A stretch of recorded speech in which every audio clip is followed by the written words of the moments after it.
Hey, it's Jacki, Eyster, Songastry, and ROJA Rocks coming at you from Indianapolis, Indiana. We are going to be pushing Rock and War concert. Seasons Entertainment is presenting it. It's tomorrow at 8 p.m. Phase 2, 4009 Murray Place, Lynchburg, Virginia, 24501. Tickets are available www.phase2club.com. Also, the details are Axis 5, Under Surveillance, and Media Fall, all at Phase 2. Special guest appearance will be by Phillip Hatfield, the author of The Other Feud. William Anderson Devil Anse Hatfield in the Civil War. The Other Feud contains historical data shown in the made-for-TV miniseries, The Hatfields and the McCoys. VIP tickets will include a front row seat to the show, a meet and greet with Phillip, and a barbecue buffet. Pre-sold entry tickets are $15 and $20 at the door. Come get a book signed at the end of the night. Books will be available for purchase at the show. Win your tickets. Also listen to 94.9 or WLNI Talk Radio. And 94.9 is Star Country. Also, make sure you listen to the interviews with Jessica Costen and Under Surveillance, because I had the chance to interview Phillip Hatfield with his band, which is Under Surveillance. And make sure you listen to the really great music afterwards. I'm going to be playing music by Axis 5 also. So I'm going to try to make sure that I put this out for everybody. If you're going to be in the Virginia, the state of Virginia, or in the area of Lynchburg, please be sure to go and check this out. Go get your tickets. And I really hope you guys have a wonderful, wonderful weekend. I hope you guys do really well. And to all the bands and to Jessica, I wish you guys a lot of love. I hope you guys have a really great weekend. So, and also be safe. So that being said, I am going to move on to Axis 5, Raise Our Flag.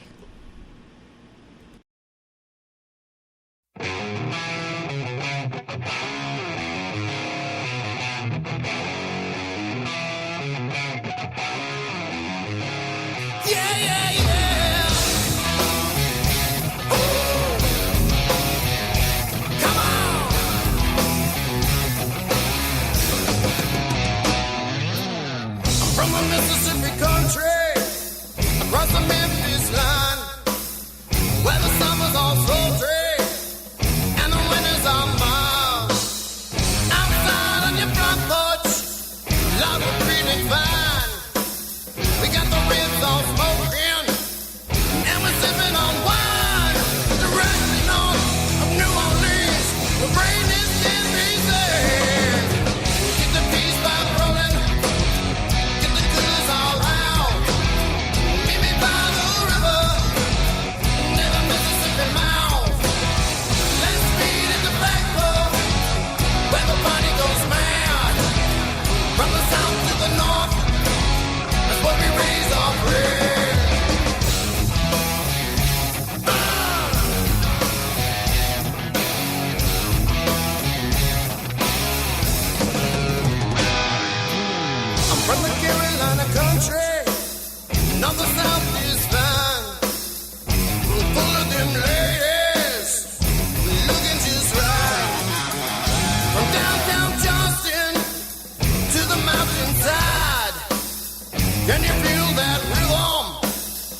Oh, yeah.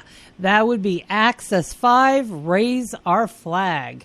Next, I have coming up Jessica Costen's interview. I think you guys will really, really like it. Check it out.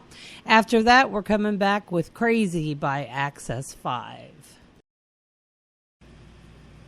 Hi, this is Jacki Eyster, Songastry, coming to you from Indianapolis, Indiana. I have with me today Jessica Costen of Seasons Entertainment. Hi, Jessica. How are you? I'm doing good. How are you today? I'm doing very well, thank you.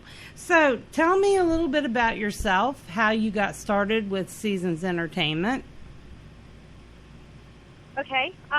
Well, Seasons Entertainment, we are a booking agency as well as an event planning company. Mm-hmm. And we put on events for other companies as well as doing things for ourselves. And we work with mostly indie bands who create their own music, Mm-hmm. to get them shows all across the United States. A lot of traveling is involved. The company was started about 5 years ago. And basically how it worked was I'm actually legally blind. Mm-hmm. And so I was trying to find a source of income, Mm-hmm. and decided one day out of the blue that would be a great way for me to earn income.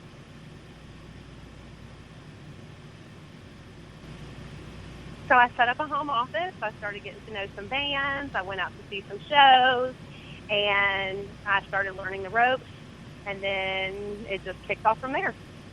Wow. So in 5 years, you've come as far as you have. It has actually, the company has doubled and then tripled in the past 5 years. It's gone up and up and up. And all I can do is thank the bands that have been working with me so closely, and they're very honest and hardworking bands, and they're great artists, and that's all I can do is appreciate them. And then last year we got an offer from an investment company to Mm-hmm. come in and start working with us. So this time next year, our company should skyrocket. Wow. That is We're amazing. pretty excited. Yeah. Oh, my gosh. So I know you do the indie bands. Is there, like, certain areas? Are you, like, across the United States now and worldwide, or are you just, like, in a certain area? Well, I live in Virginia, and I do a lot of my stuff East Coast. However, I do have a second agent who lives in Ohio named Kelly Shawberry, Mm-hmm. and she does that side of the world. Mm-hmm. I do a lot of the East Coast. And then I have other companies that I work with to get those connecting. I have a company I work with called ROXZ Promotions, and they're out of Texas. We've got some people in Chicago, and we even have people in the UK. So it kind of, no, I don't work just here. We definitely do worldwide, but it takes a big group. It's not just one person. It's definitely a partnership. Wow. Now, the bands that you have right now, like Under Surveillance, oh, Lord. JOB. Yes, the JOB. Oh, my JOB. goodness. And, oh, gosh, what is wrong with me? We're working with several bands right now. We've got one with definitely the JOB. They're definitely my favorite pick of all of them, and I don't mean to be conservative, I guess is the word, but definitely JOB. They have it together. They do. They have everything they need. They're very hardworking and put forth their own money to promote their own stuff, Mm-hmm. and they do everything they can to put themselves out there. So they're number one. And then Under Surveillance is doing really well, it's obviously, too. And so we worked together with them for a while, and, I think we'll continue to, but they just recently signed with a record company, so they're kind of putting the brakes on with me, I guess, until they figure out the legalities of everything. Mm-hmm. And then I also work with a band called the Radio Kings. They're a trio. They actually are a cover band. Mm-hmm. I do some local stuff with them. Yellow Tie Guy, they're another cool band I work with. They're out of Maryland. You can find all of these bands through their websites, through their social media pages. You can Google them. You'll find them. I also work with the Steve white band. He's pretty cool. They work with steel drums and do like a tropical rock style, kind of like bucket stuff. So yeah, I mean, there's several others, but that's, you know, pretty much the main ones. And then my associate Kelly, she's now starting to pick up. She's new, so she just got through training, and she's starting to work with some of the local bands there. One that I can think of off the top of my head is called the Scenic Route, and they are going to be playing in October in Ohio. And there's been a couple of bands that she's been interviewing and trying to get, you know, see if we have any interest in them. And we're definitely working with a guy named Hayden James. You may have heard of him. Yeah.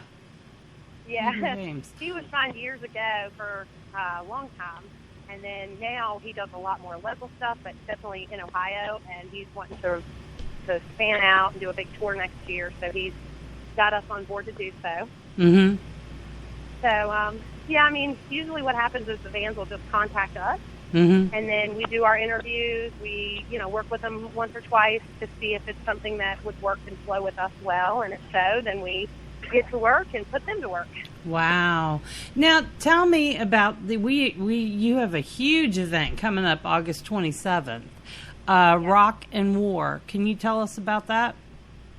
Rock and War is the very first publicized event for Seasons Entertainment. So there was a lot of radio play. It was on 94.9 Star Country, WLNI Talk Radio. There's some highly local radio stations in the area. They did some ticket giveaways for us. We've got Media, Downfall, Access 5, and Under Surveillance playing that night. That's the rock portion of it. And then the war portion of it is Mr. Phillip Hatfield. He is the author of the book, the book, The Other Feud, which is about Devil Anse in the Civil War, and it does touch base on the Hatfield and McCoy feud a little bit in that book. So, yeah, I think it's going to be pretty cool. We've got a VIP section, meet and greet with Phillip, book signing, and a great rock concert. And I've heard, well, why did you pair rock with the book? It's so unique. But it's really not, because rock music is something that was used in the Civil War for soothing, to soothe the warriors. You know, they would want to relax at the end of the night. What would they do? They listen to rock music. So it's not really that far of a jump. Right. Well, I think with I had the chance to talk to him when I did my interview with Under Surveillance. Yeah. And he was telling me about the book and how closely that it came to the A&E movie. And I was just like, because I loved that. So we can say that it was definitely used for fact checking in the miniseries. That's all we're allowed to say about it. Right. And you know, like I'm like, wow, you know, I love that band. And he started laughing. What a really great band. I had the chance to sit down with them, and what wonderful people. And we're hoping, Jessica, to be able to come. I don't know if we're going to be able to, but I'm really pushing. I'm like, please. I hope we can. It would be so nice to meet you in person. Oh, yes. And I told him, I said, please. So I don't know. We're having, truck issues. So we'll see what happens. Well, the VIP section comes with the barbecue buffet included in your tickets. You've got a private bar. You've got a balcony to watch a concert front row. And I went up there and looked at it all myself before we decided to go for it. And I'm telling you, that VIP section is amazing. It's handicap accessible, which I love. You go in, there's no stairs. You get on an elevator, and you're there. Wow. And it's great. There's private bathrooms. If you want to smoke, there's a private balcony outside. Wow. Everything is completely secluded away, but at the same time, you get the experience of a lifetime. So it's just so awesome, and I can't wait. I'm so excited. And we do have some surprises that they have not been confirmed, but I will say this, that Access 5 is sponsored by Jim Dean. And we are in the middle of waiting we're waiting for confirmation for something to come of that.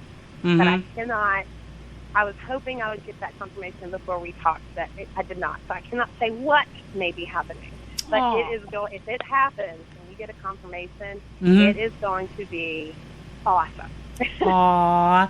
See, this is the wonderful things that I like to hear. When I hear so many people are still out there pushing musicians and getting involved, and because music, I don't care, music makes the world go round, period. There's nothing better in this world than music, you know? And I hate to see, like, festivals and live entertainment, you know, bars and stuff that do the live entertainment. As sad as it is, a lot of their budgets have gone down because people just don't support it as much as they used to. And I say to those people, get off of your butt, get out of the house, stop watching TV, and go watch these guys because they work so hard. They work so hard for this. Mm-hmm. So, you know, it would raise the bar's budget. It would get these guys more out there, and you know, let's get back into the supporting our local music scene. Oh, These aren't absolutely. foreign bands, you know, let's Mm-hmm. these bands they're coming in once. Go enjoy it. Mm-hmm. Absolutely. So. I'm 100% behind you on all that. This is why I know I can't always get out. I just can't. With my health and stuff, I can't always get out. And I wish I could more.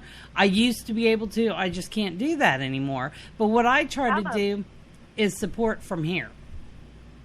I'm a mother of 5 children. I'm legally blind. Wow. I don't go very often. God bless you. To take care of. I don't. But if there is an event where there's going to be one of my bands or even another live band that I enjoy at the event, and it's something that's kid-friendly, I'll be there.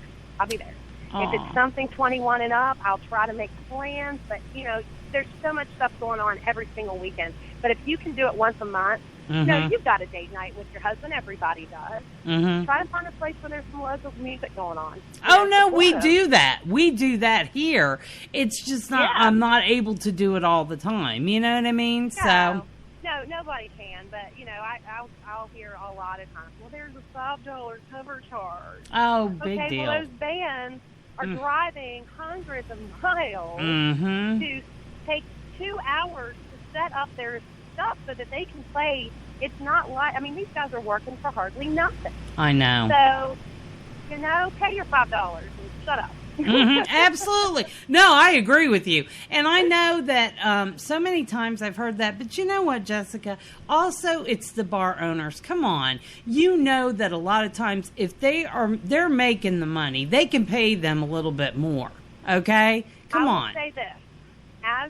As a booking agent who not only books for the bands but also books for the bars, I see both sides of it. Now, for the bars that pay the bands door and door only, I do not agree with that. I do not book for that. I do not. If I do book it, I don't take commissions on it. Right. Because I do not agree with it. However, the bands, I mean, there are definitely bars who are saying, okay, we can only afford $400 for this band. And that's because it's not the manager that's booking the show. It's the boss. It's the guy who's above them who doesn't have a clue, who's not there every day. And, you know, a lot of times I work with these managers, and they push so hard to get more money, and they're not going to because the bar owners who are not there every single day, that don't see what these guys are doing, that don't, you know, they don't care. But you'd be surprised at the tricks that you learn doing what I do. I'm definitely one that can pull more money out of a venue than most. I've heard that from several bands. Just, I don't know how you're doing it. I know what these guys are getting paid here, and you're doubling it. And it's because I know how to talk. That's wonderful. See, you're what we need, 1 million more of you. Well, no, because then there's too much competition for me. No. Well, yeah, okay, yeah, I give you that. Okay. Now I am hiring for agents, but it is a commission work. If you don't do the job, you don't get paid. Right. So I prefer to actually look at people who don't have any experience in the booking industry because that way I can train them my way. And now, while it does take a little longer to make your commissions, it's worth it in the end because you're trained properly. You don't try to do it your way, and you get it done right the first time. Right. So, I definitely am looking at all 50 states, well, 49 minus Ohio, because we have another project going on where it might end up taking me away, and I don't want to drop the business. I enjoy helping these bands, but I've got other things going on where it might hinder me from actually doing the work. So we definitely want to pull some people aboard. We're definitely looking at other people to come on and do this for a living. Oh, see, I think that's great. I really do, and I appreciate the work that you do to get all these bands work. There's a decent living in it if you choose the right bands, if you get the right people behind you, and if you're a decent person. We don't work underhanded, we don't cut corners.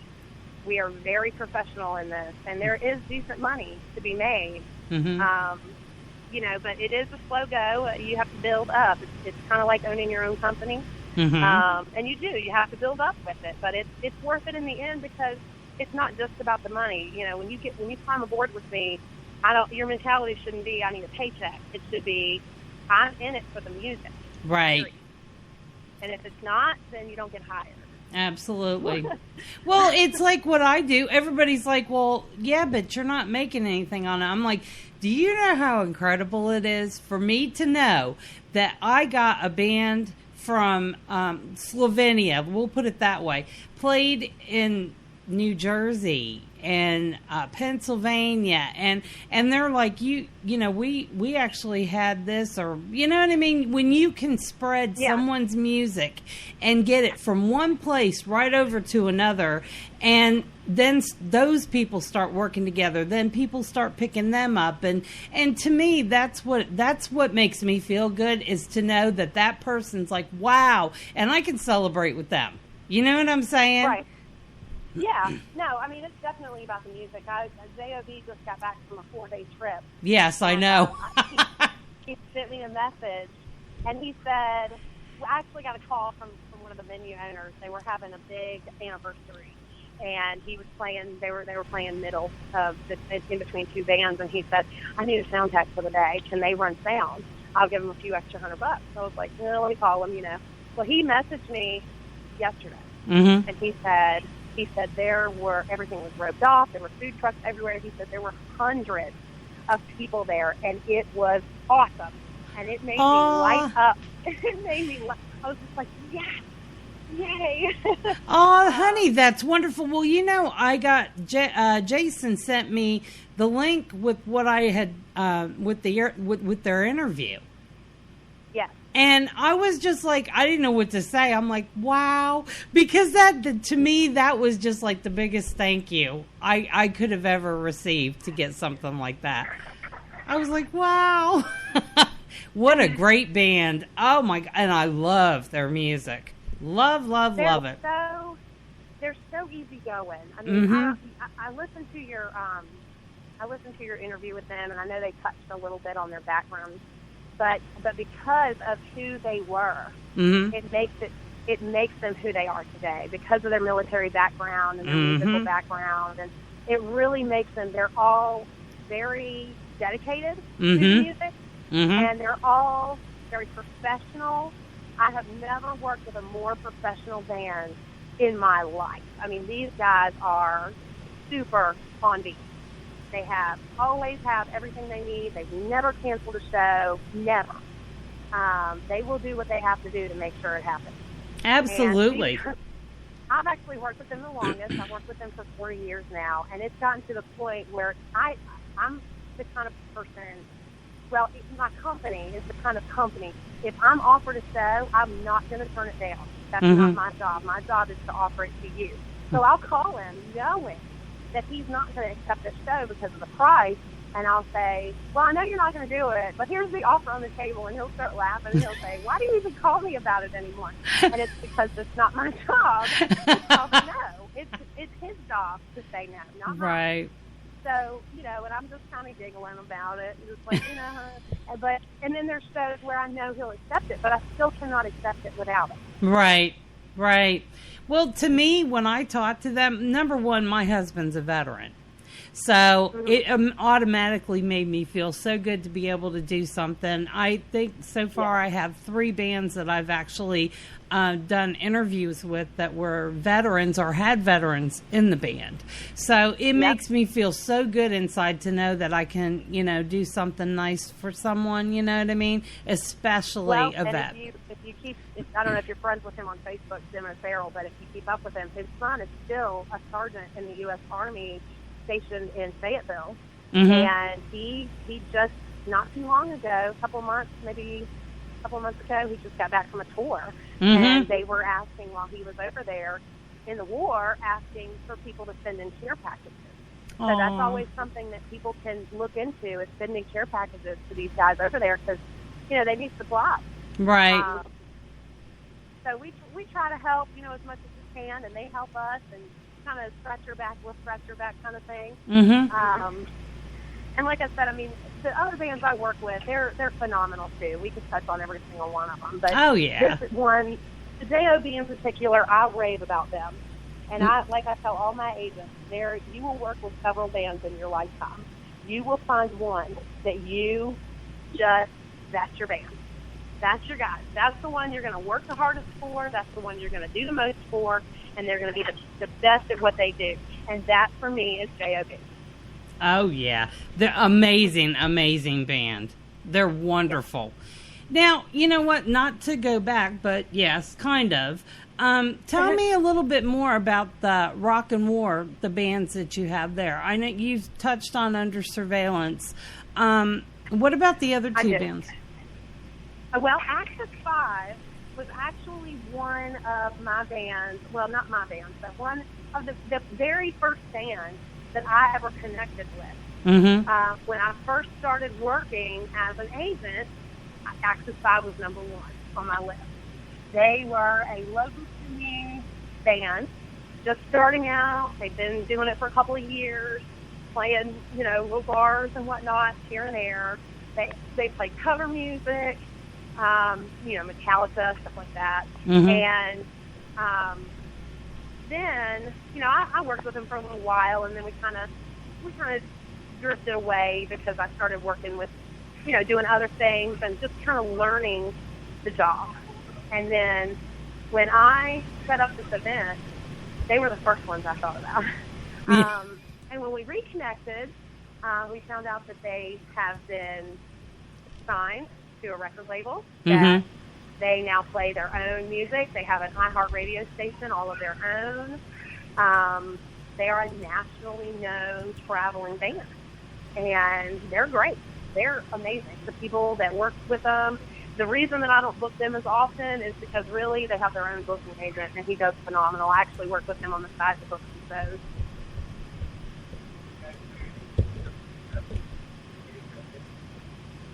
Media Downfall, they actually, I don't know very much about that band, but Axis 5 highly recommended them. And they have played with Axis 5 now for a while. And they open for them. So they'll do, it's like a concert set. They tour with Axis 5. And I know they do like a rock/metal style music. I've listened to their music, but really I've booked them based on the recommendation of Axis 5. So that's the 2 bands. I paired them with Under Surveillance because it's kind of 3 different style musics, but they all flow together. If that makes sense. And with Under Surveillance, they had a show already that day, and I said, let's bulk it up. Let's make it bigger. Let's make it worth people, worthwhile, rather than just have them come and do the one little show. I said, let's do something with this. And they agreed. Under Surveillance agreed. We pulled in Phillip Hatfield, who is also in that band, but, he's the author of that book, so he's a little bit more than just a band member. Right. Which honestly, so are everybody else in their band. They all have amazing things besides their music that kind of set them apart from other bands. But we pulled them in, and then I contacted Jason from Action 5, and he was more than happy. I think he actually canceled the show so that he could do this with me. Aww. Yeah, and we've been working together ever since. He's actually, he does the booking on the side as well. Mm-hmm. So him and I have worked together to book other bands at different places. Mm-hmm. And I work with him. I give him shows. He gives me shows. So we kind of bounce off each other. But it's doing very well, and I'm really happy with it. I just love all these people. They're just so, the musician world is so different if you're not in it. Like, if you don't know it, Mm-hmm. getting into it, these people are amazing. What they do and how they operate and the way they treat people, Mm-hmm. it really makes you feel good. It Oh, really does. yeah. They're really great people. Mm-hmm. Well, I think musicians are kind of unique anyway. There's things that they do. I call them, you have musicians and then you have normal people. Yeah. Well, and I guess I'm kind of in the middle because I'm not a musician. But that's not true. That you're not a musician to you, but you are to me. So, there. Okay. You've been sucked in. Well, I don't do that, but I try to do the best I can.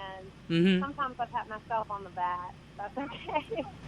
Well, I think you're doing a wonderful job, honey. I really do. Trying to do a balancing act with 5 babies and a business.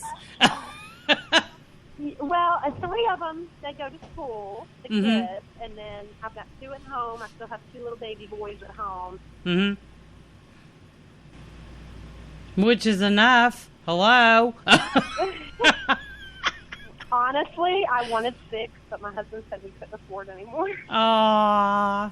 But you know what? Go ahead. I was going to say, I always wanted a big family. Always. Yeah. It's hard now, but it's so much to love and so much to love you, and it's just a blessing. Aww.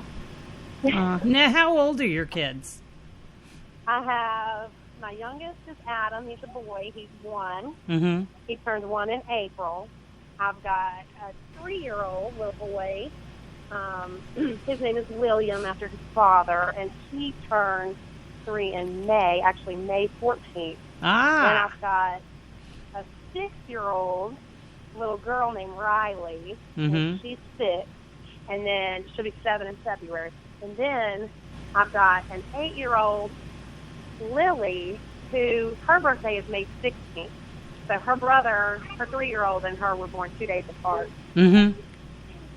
Yeah, and then I've got a almost 12-year-old, Haley. Mm-hmm. She'll be 12 in September, so not too much longer.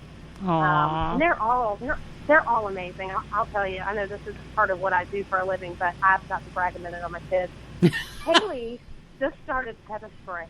Mm-hmm. Last year, she was in 2 honors classes. Graduated with a 3.9 GPA average. Wow.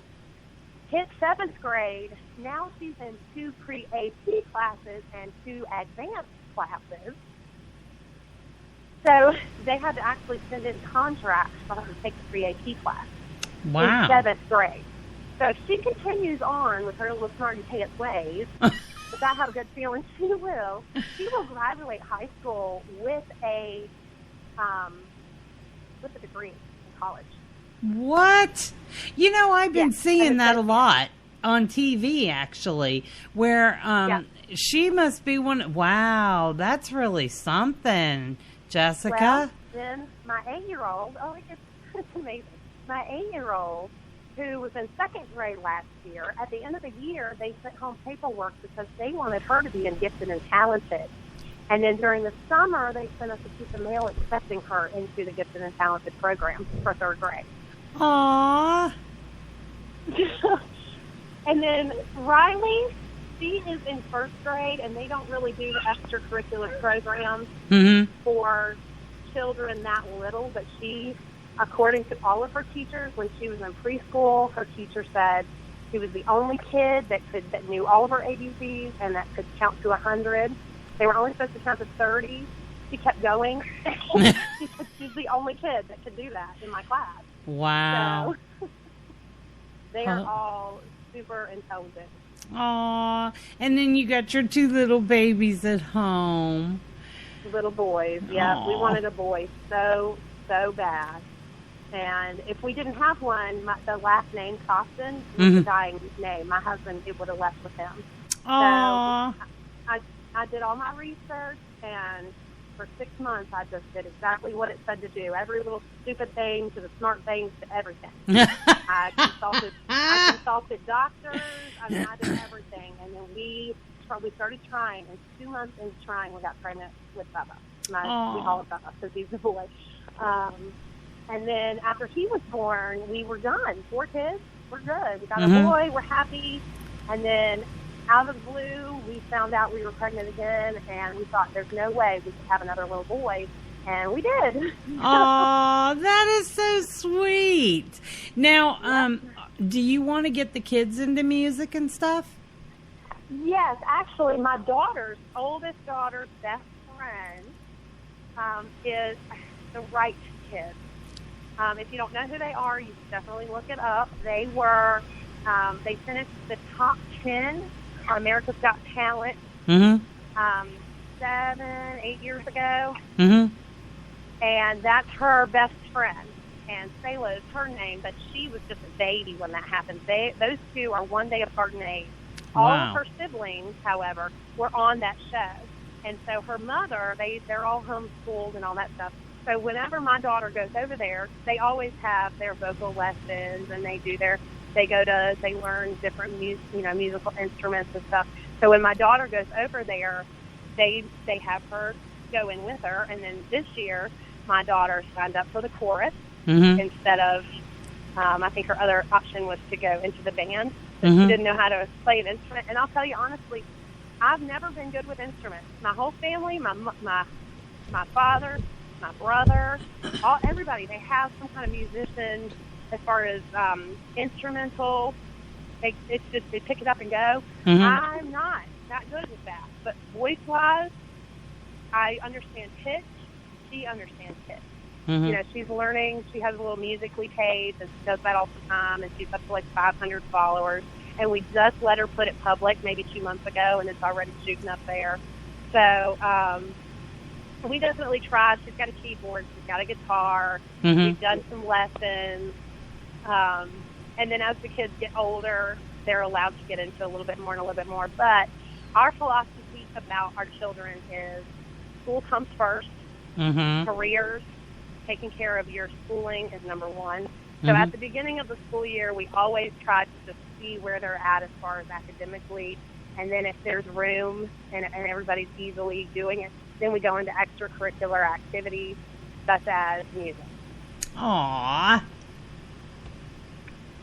See, I think that's awesome when parents get behind you like that. I know my mom and dad did that for me and my sisters also. I did my own thing. You know what I mean? I took a little bit of piano lessons, but I started playing organ, on my own. And picked it up and started, playing music that I heard every day on the organ. And trust me, that was some funny stuff, boy.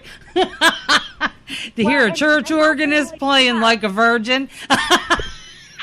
We have music appreciation night every night with the kids, and they don't listen. It's so funny because in preschool, we hear from the teachers, they don't know all of their nursery rhymes, and I'm like, I don't either. But ask them who Bob Marley is. Ask them who Mozart is. Ask them who Eminem is. Ask them who Metallica is. I bet you they can sing you and verbatim music from there because we do music appreciation. So we try to teach the kids different variables of music from all walks of everything, and from Irish to Indian. I mean everything. And we teach them to appreciate it, even if they don't like it, based on the art of it. Right. And that's important, is the art. Very. You don't, like Eminem is not, I like him, but he's not, the lyrics that come out of his mouth are just foul. But the poeticism, you have to respect it. You just do. Yes. That man is a poet. Yes, he is. So- No, I agree with you 100% on that. I really do.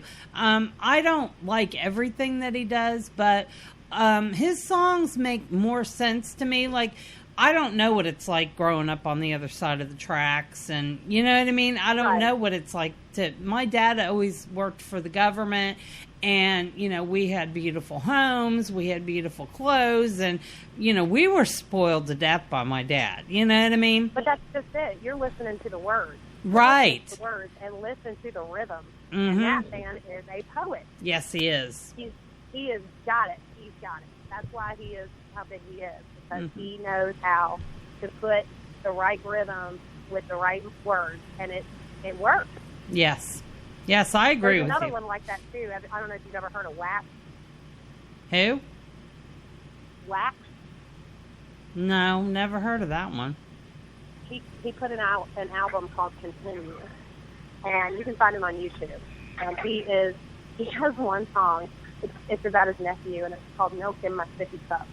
Mm-hmm. It is adorable. Aw. No, I'm gonna look. I'll look it up.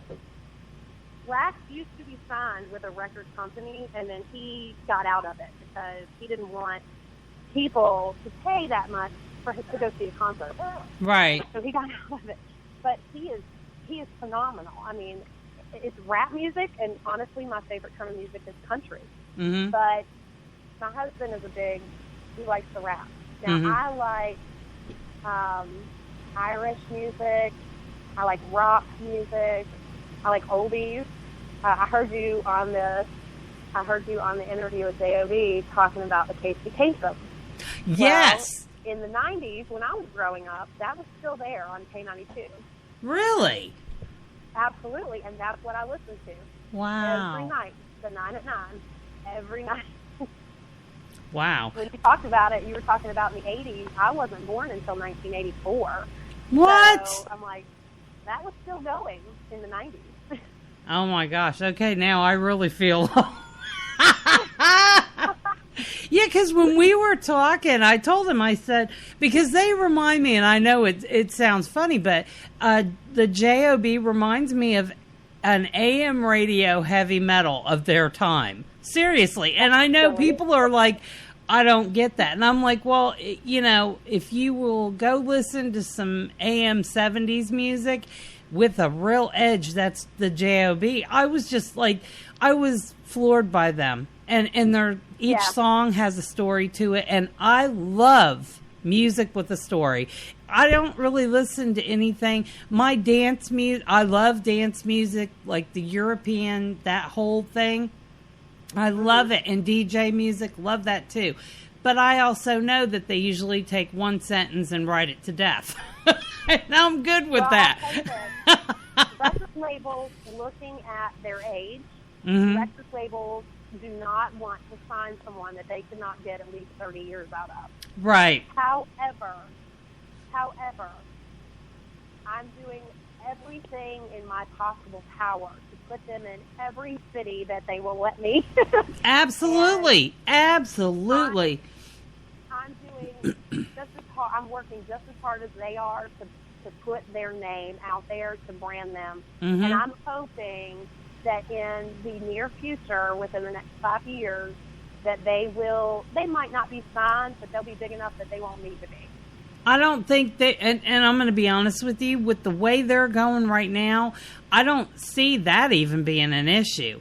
I know several bands just like that most people, come on, they've been played on radio, they've been, they did a commercial, they've done all kinds of stuff. And they work so hard to do that, to make that happen. And, you know, I'll get interviews, and I'll take interviews from bands and applications and stuff, and I'm like, what do you do for your band? And they're like, well, we have an EQK. Well, that's not good enough. You know, if you want this, you've got to work for it. That's right. That is right. I'm not out here for bands who want to earn a buck because they can sing. I'm not about it. I do book for a few of them just to earn a little extra cash on the side, but I definitely want bands who want this as a career, who want this, who want to make it. Yes. And that's why, like I said before, they are my favorite, because that's what they're out there to do. Mm-hmm. They are on a war path to make it happen. Right. And I am standing right next to them. No, I don't blame you. Jessica, we're coming up on time, hon. And before I get cut off and you get cut off, thank you so very much for hanging with me. And I've been wanting to do this interview with you to find out. You know, a lot of people don't understand what it takes for someone that has an entertainment company and what they have to do. And, you know, a lot of things that they actually give up and a lot of things that they make out of it. You know what I mean? Yeah. There's definitely times where I have taken away from my income for the greater good, absolutely. Mm-hmm. But there's times where I do profit from it. You know, it's not a non-profitable business. It's right. definitely profitable. Mm-hmm. But in the greater scheme of it, I do what I can for them, and the income is nice too. But that's all it is. Absolutely. I'd rather, if I had to do it for free, I would still do it. Mm-hmm. Oh yeah. Well, let me ask you something. If you have some advice for some of the bands that they have out there that are seeking an entertainment company, what is it that you suggest? If you are in it to make money, don't call. I mean, really, because it's, in the beginning, it's not a money-making situation. I don't need to hear that you were in a band 10 years ago that made $5,000 a show, because you're not in that band anymore. Right. Make sure you have your own PA, your own lights, your own sound tech, full-time, and they are willing to travel. If you won't go outside of your own state, you're not going to get very big. Mm-hmm. You need to be as professional as I am. And that's my advice. Okay. Well, again, this is Jacki Eyster Songastry, and I've had the wonderful Jessica Costen of Seasons Entertainment with me. Jessica, again, thank you so much for taking the time with me. Thank you. All right, hon. You have a wonderful day, and this is Jacki Eyster Songastry saying good night. Thank you. That was Jessica Costen of Seasons Entertainment. She's going to be hosting the Rockin' Roar. And again, that's in Lynchburg, Virginia at Stage 2 tomorrow evening, 8 p.m. if you can be there. Again, I've got with us Access 5 with Crazy. Hope you guys enjoy.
That was an awesome band, Axis 5.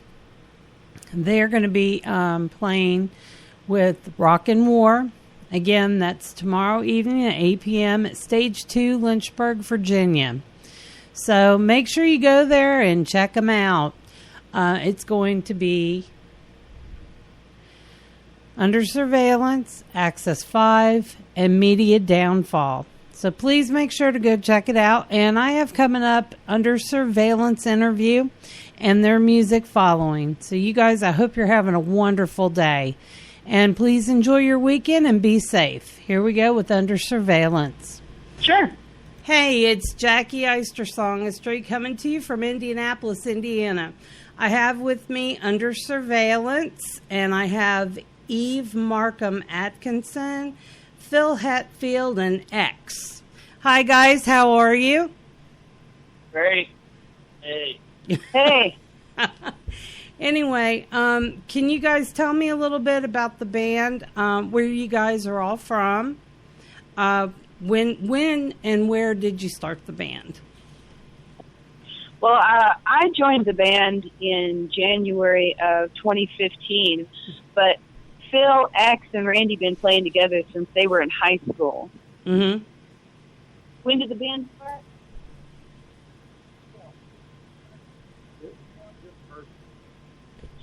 Under Surveillance, this version of Under Surveillance started 4 years ago. Mm-hmm. And we've been working on a number of original works predominantly written by Phil Hatfield, but everybody works on developing the sonic. Mm-hmm. And so it's definite band venture, and we've been playing out quite a bit. We're actually starting to work on music for our third album. Wow, that's cool. Now, where are you guys, where do you all hail from? Charleston, West Virginia. Oh, wow, that's beautiful. Beautiful area. Now, do you guys come from musical families, and when did you start playing or singing? I come from a nerd family. I come from a family of nerds. Okay. But there's a little bit of musical inclination there. My brother plays guitar. My mom was in a band back when she was in high school. Mm-hmm. And what about you guys? This is X. I came from a very musical family. My father was in a bluegrass band. He sang tenor and played the mandolin. And my mother was also very musical. Wow. I was about 16, 17. Cool. Okay, what about Phil? Oh, this is Phil. No, I didn't come from a musical family. I had a cousin from Columbus, Ohio, who was in music and had actually toured some with a couple of major acts in the 70s. Mm-hmm. And he was a player and singer. And he really kind of drew me into the music scene. So I started taking piano when I was 8. That didn't last very long. And I took up guitar shortly afterwards. That's kind of how I got into it. Wow. Now, see, I was completely backwards. I tried guitar first, and I just couldn't do nothing with it. Picked up organ and keyboard naturally, tried to take lessons. I was better off because it seemed like I had a better ear. I'm sure you do the same thing, where you can listen to a song and sit down and work out the notes. Well, I mean, I had some training. I mean, I took lessons for several years. The longer I played, the better the ear got, and I found that I tended to rely on the ear more than the training. I look back now in retrospect and kind of regret that. I should have had more discipline, but it was easier for me to play by ear than read. I think that's the way it is for a lot of musicians. Yeah, I have to agree with that. Yes, absolutely. Well, you know what? What ages did you guys start? Like 5, 6 years old, or was it a little bit later in life that you guys started as far as music goes?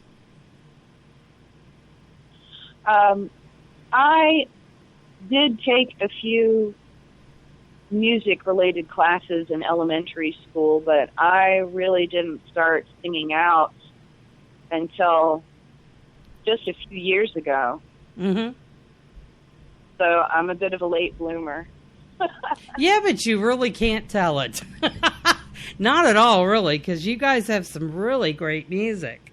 Now, tell me about the song 99 Reasons. What is that song about? Well, Phil wrote that song about the end of a relationship.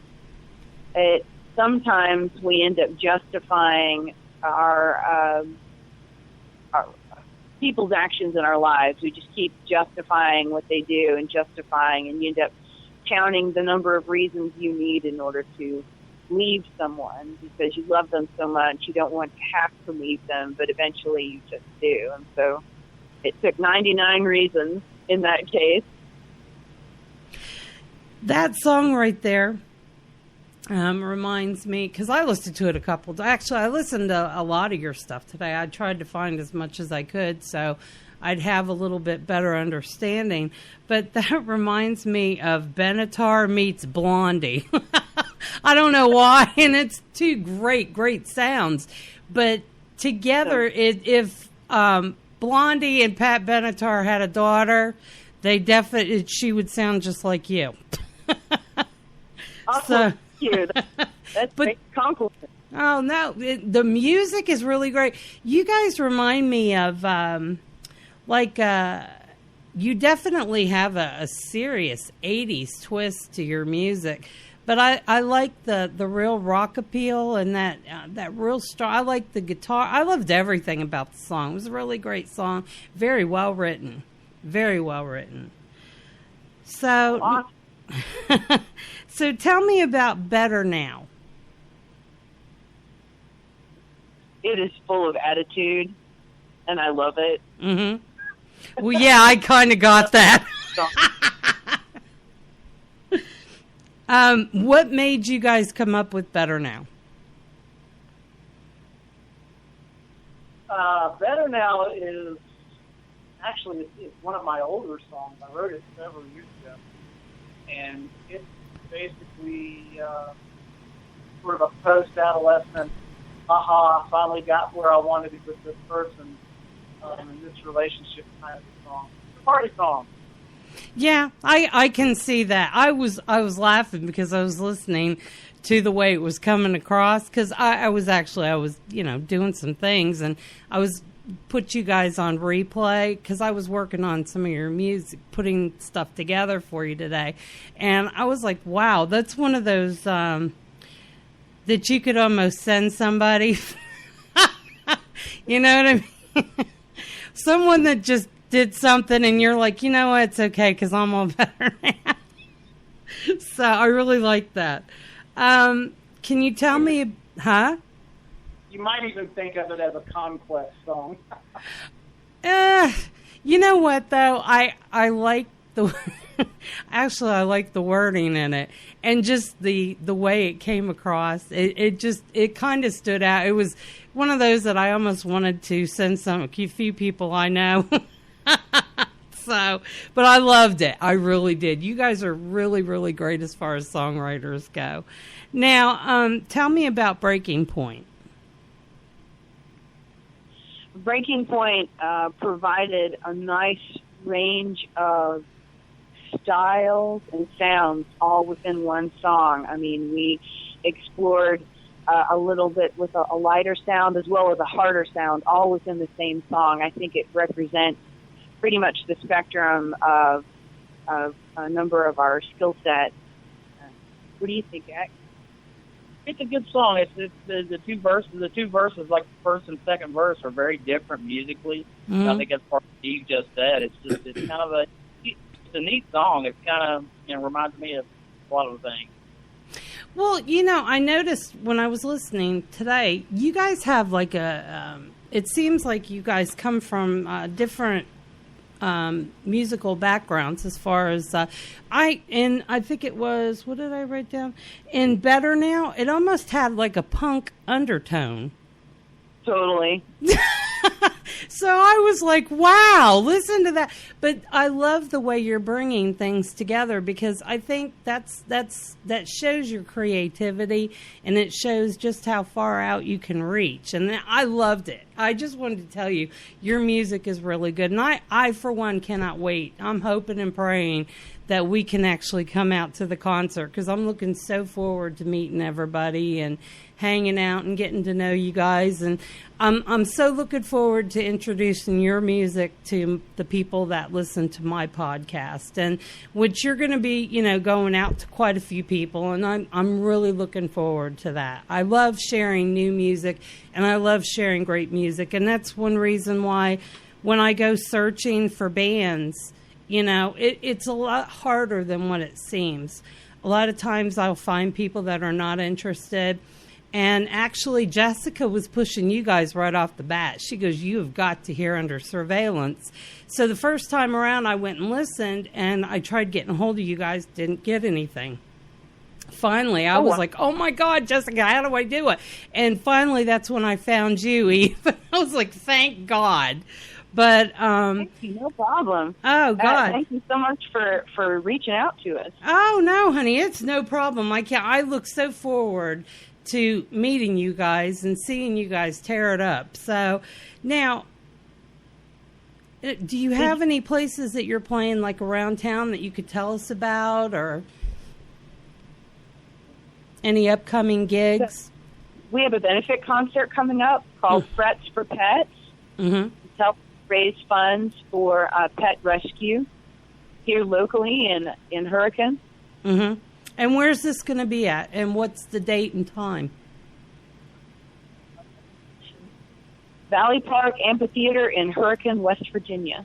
Oh, that even sounds pretty. There's a contact for Phil, X, and Randy.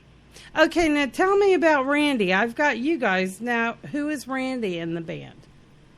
Randy is the drummer. And he's what, hon? He keeps the beats. Oh, okay. Now, is he also, I'm guessing, is also songwriter with you guys? He has input, but Phil Hatfield's the dominant writer of the music. Okay. All right. That's cool. So, how did you guys find Jessica? How did you guys come to Seasons Entertainment?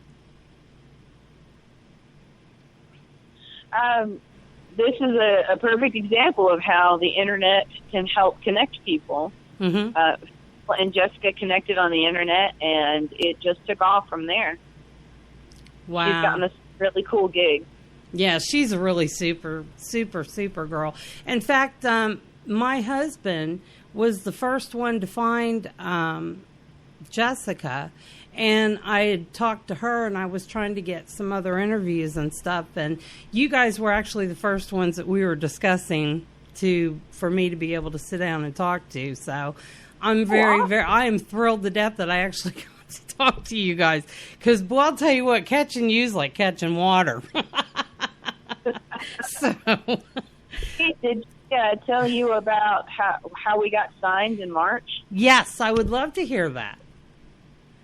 Well, Bill was contacted by a company called Factory Fast Records out of New York City. Mm-hmm. And they were very interested in our music, and they waited for us. I think they contacted you in January, right? They waited for us until we had our album ready and on the market, and waited for us to finish getting everything squared away that we needed to. And they were tickled pink, and so were we. Cool. That's the great stuff that people want to hear. Now, do you guys? Where's your studio, and who are you recording out of? Well, sometimes we record out of the recording workshop in Chillicothe, and sometimes we record in Randy's basement. Hey, those are the best kind, right there. Do you feel that sometimes, and I'm going to ask this because I've been in the same situation, do Do you feel that you're more creative in his basement and you kind of feel a little bit under pressure when you're in the studio as opposed to being in his basement? I don't think we feel much pressure with either space, but I think we find our most creative moment when we're just working out the sound of things and developing them before we go to record. Like sometimes we'll go to X's place and we'll work on developing the sonic a little bit before we come to full band practice. And Phil usually comes in with a cool melody, and then we go from there. We build on it. He brings the foundation, and we finish painting the canvas. Oh, wow. That is so cool. Now, tell me, is there any bands, or give me each one of you guys, give me a band that is like one of your favorites that made you get into music or also has something to do with the type of music you played today. That's a good question. Influences you say that are your most important there, X? For me, Rush has always been a great influence. And it was initially influenced when I first started playing, and then just kind of maintained through the years. And still love Rush. You know? Oh, yeah, I'm a big fan of Rush, so yes, I understand that. I know that we've got some definite influences by Foo Fighters and U2. Who else for you, Phil? Cheap Trick and Rush, without a doubt. Oh, yeah.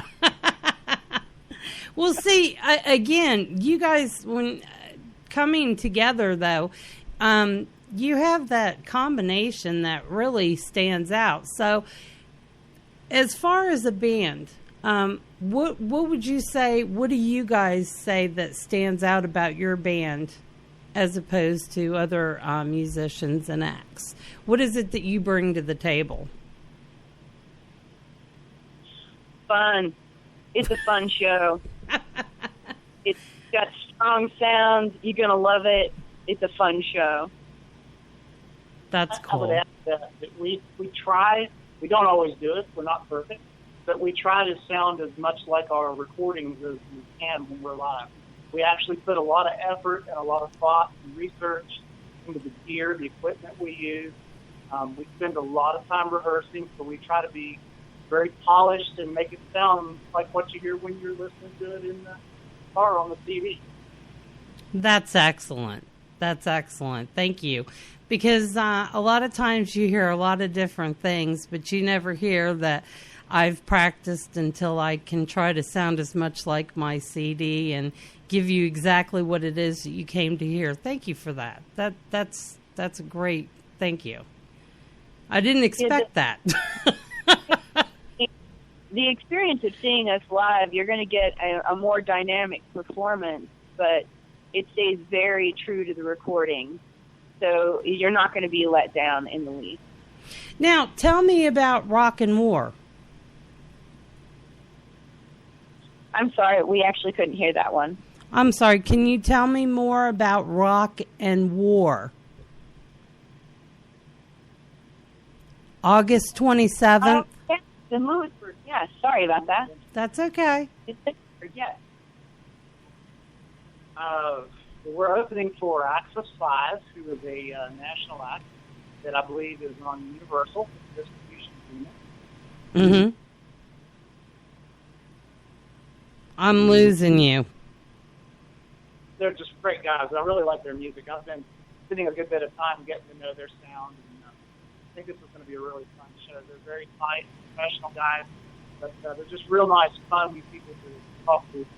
And so we're doing that, and we're going to have a set there. We'll be playing material from both albums, and maybe some new stuff that we won't hear on the albums yet. Mm-hmm. And, that's going to be the bulk of it. I think Jessica also has arranged a meet and greet for me to do for book signings. I'm also an author, and I have a couple of books that are out there. Well, more than a couple. But I have some books out there, and I think the focus is going to be on the the book called The Other Feud that I wrote, which is about one of my ancestors, actually, Devil Anse Hatfield, who was in the Civil War. So kind of a weird combination to mix the two, but Jessica thought it was a good idea, so we're going to do it and talk a little bit about some of the books before the show, and then do the show.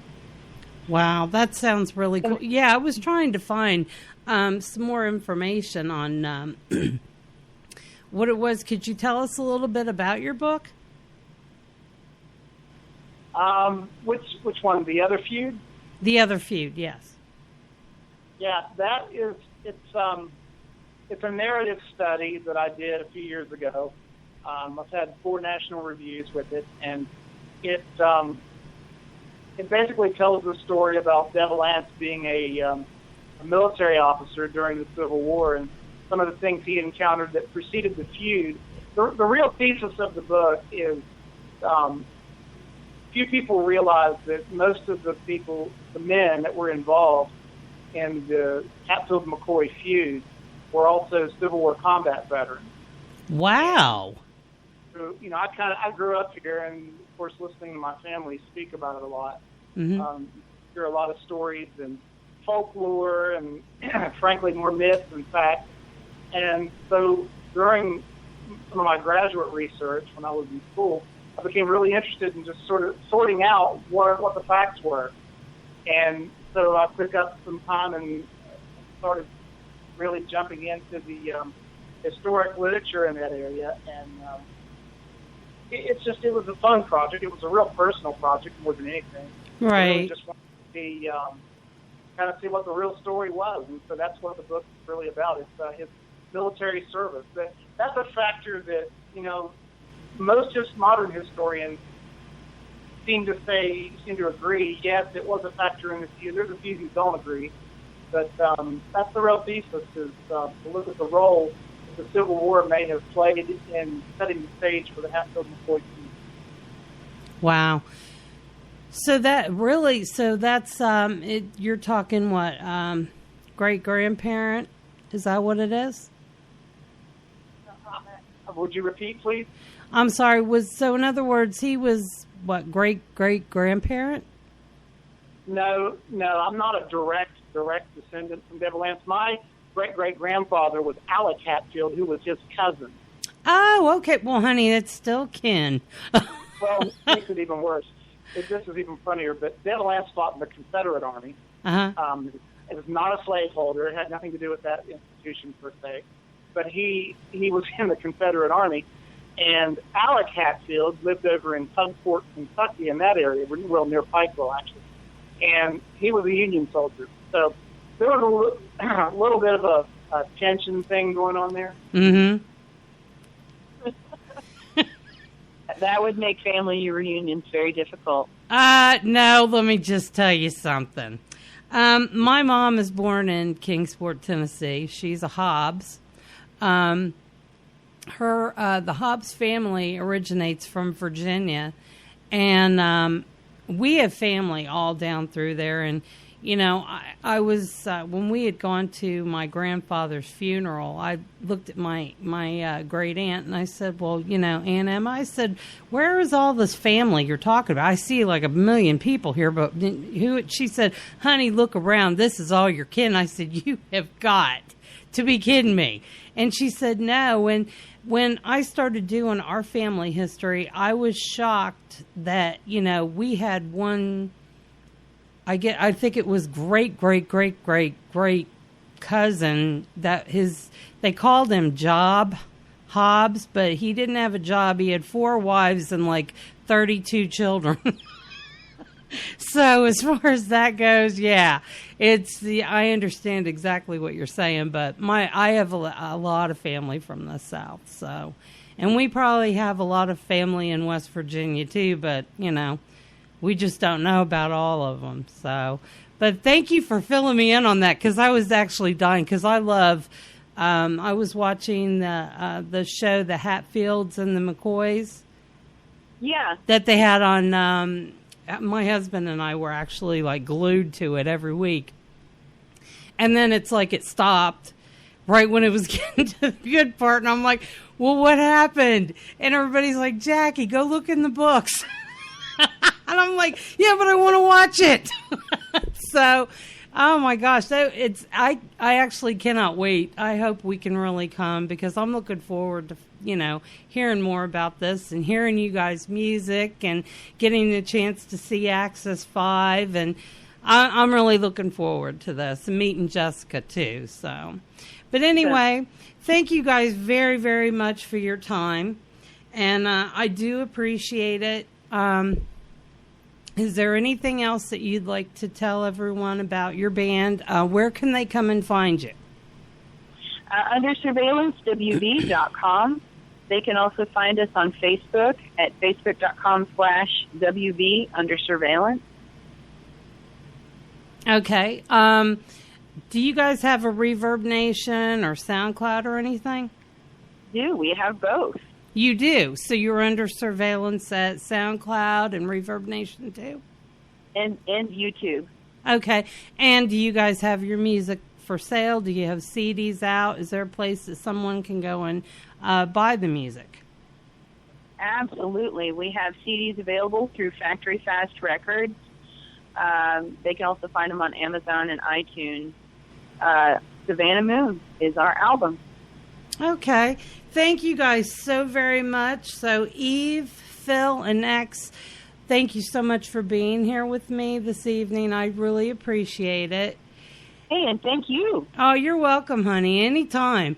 And for you people out there with Jacki Eyster Songastry, I'm going to be playing 99 Reasons, Better Now, and Breaking Point. So you guys come and rock with us. I hope you guys can come out.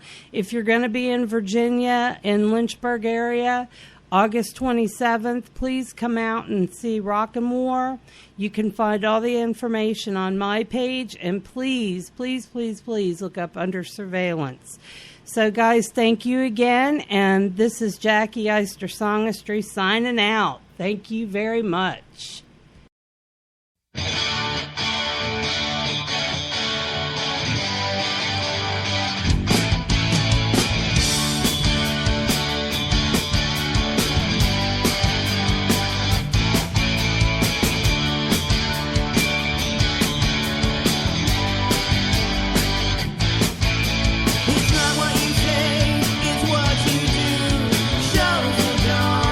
Feel it too.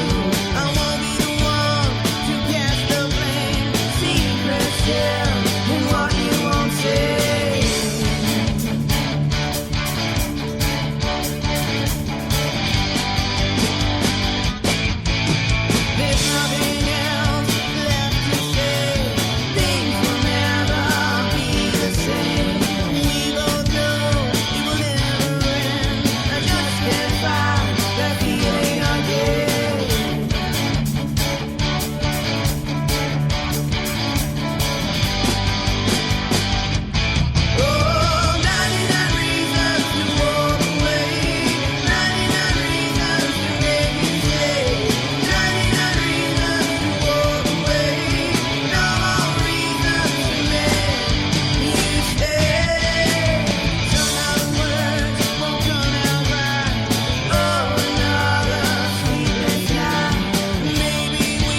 Some really great music. We had Raise Our Flag and Crazy by Axis 5, and of course 99 Reasons, Better Now, and Breaking Point by Under Surveillance. Also that going to be playing will be Media Downfall. I want to quick tell you a few things about Seasons Entertainment. They started 5 years ago, almost to the date. They started very small and worked their way up. As founder, Jessica Costen was happy to have the opportunity to sponsor her first concert. Tomorrow night is very significant to Seasons Entertainment, and they'll never forget it. They hope all their family and friends will be there to support them. Not only them, but all that have worked hard to make it happen. She wants to thank Axis 5, who has been so amazing through the entire process, to Media Downfall and Under Surveillance for agreeing to be a part of this, to Phillip Hatfield for participating in the book signing, Kenny Shelton for doing an excellent job on the radio commercials, and to all who still support live entertainment, the fans and supporters who really make it all worth it. Tomorrow night is going to be a night we will never forget, and we will kick it off, the first of many amazing adventures.